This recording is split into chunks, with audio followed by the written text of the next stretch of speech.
Come on, spark! Spark, spirits take you! Arynne crouched beside the fountain in the great garden, cursing at her own fingertips. A crimson light glowed through her rich brown skin, only to flicker out like an extinguished candle. The magic left a tingling, prickling sensation in its absence. "Sound rash!" she cursed, shaking her hands to get the blood flowing again.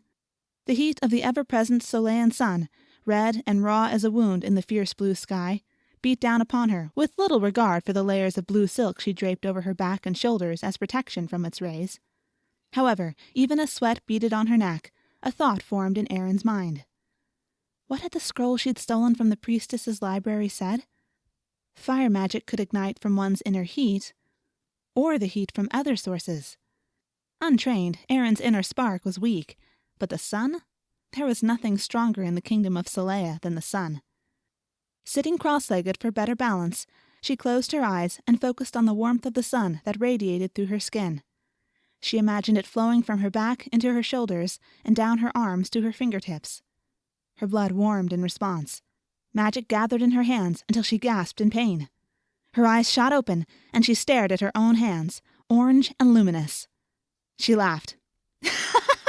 "I did it!" Concentration snapped. Flames exploded from her palms towards her face. Eep!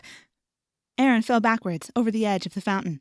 She landed in the water with a splash, then sat up spluttering. "Princess Arynne? What's that noise? Do I smell smoke?" Arynne gasped, accidentally inhaling some of the water still dripping from her black braids. Now coughing and choking, she climbed out of the fountain and struck a regal pose as her handmaiden, Elfrida, and 2 younger serving girls rushed down the garden path. They gaped at her. Arynne crossed her arms over her breasts, chin in the air, completely ignoring the water pooling about her sandaled feet. "No, you do not smell smoke. You smell nothing. Nothing at all." Elfrida's blue eyes swept up and down her soaked charge before she motioned to the younger servants. "Go fetch the princess new garments."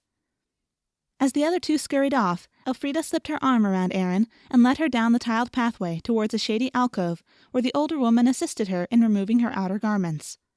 In the women's section of the palace, it was unlikely any men would happen by.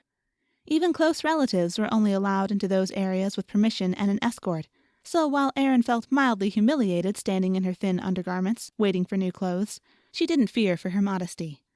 After all, Elfrida had changed her diapers as an infant. Even now, at 18, Arynne felt no shame standing half-clothed before her. Unlike the other residents of the palace, Elfrida had pale skin, though it had been tanned like leather by years of exposure to the Solean heat, contrasting starkly with her cloud-white hair. Elfrida had come to the Solean royal family as an indentured servant when Arynne was little more than a baby, to serve as the infant princess's nurse. Though she had long ago worked off her contract, she had chosen to remain to care for the child, who had become as her own after first Arynne's mother and then father had died. Now Elfrida glanced around the garden before switching into her native tongue, Frorian, a language she had taught Arynne, but which few others in Solea spoke. "You were practicing magic again, weren't you?" Arynne's cheeks warmed, but she replied, likewise in Elfrida's native tongue. "It's a stupid rule." "Be that as it may, if the king finds out—" "He's my brother, not my father!" Arynne snapped. Of course, between his throne and the fact that he was nearly 2 decades her senior, Vanya often acted as if he had the authority of a father. "Yes, but he is your king, my shining one." Elfrida removed her headscarf and rubbed it briskly over Arynne's braids. "Even as spoiled as you are, how long do you think you can defy his orders as well as the laws of the land without consequences?" "I'm not spoiled." Arynne bit her bottom lip in order to stop herself from pouting. "It's just not fair." "Our world would be very different if everything were fair." Elfrida gave her a sad smile. "It simply isn't." Arynne kept her mouth shut out of respect for the older woman, but she couldn't help thinking that the world not being fair was a poor excuse for humans to likewise be unfair. The world might not have a choice. As the priestess put it, the sand war equally against earth and stone, the strong and the weak, the good and the foul. But people had a choice, and the silly rule that kept Arynne from magic was an invention of people.